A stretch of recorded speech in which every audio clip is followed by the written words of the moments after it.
Pernahkah kamu berpikir bahwa ketika kamu hidup taat kepada Tuhan, rajin beribadah, melakukan kebenaran firman Tuhan, hidupmu makin gampang, makin mudah dan tidak ada masalah? Dan hari ini kebenaran firman Tuhan datang kepada kita. Di 2 Timotius 3 ayat 12 mengatakan, dan setiap orang yang mau hidup beribadah kepada Kristus, ia akan menderita penganiayaan. Yang artinya apa?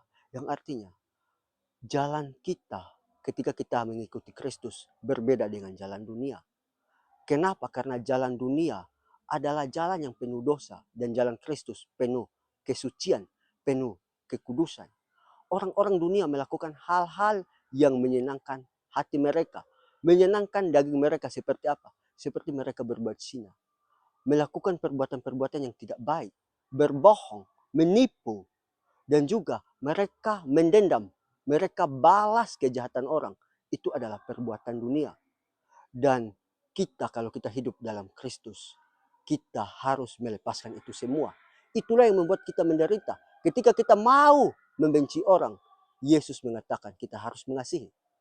Ketika kita tidak mau mengampuni, Yesus mengatakan kita harus mengampuni.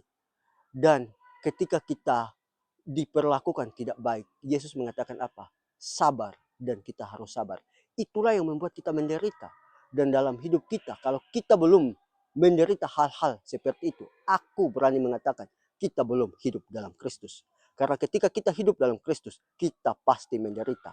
Karena kedagingan kita berlawanan dengan Roh Kudus yang Yesus berikan kepada kita.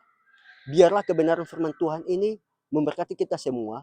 Dan kalau saudara-saudari merasa diberkati, tolong katakan amin di kolom komentar dan bagikan kepada orang lain supaya mereka juga mengenal dan juga mereka tahu siapa Kristus Yesus ketika mereka mengikutinya.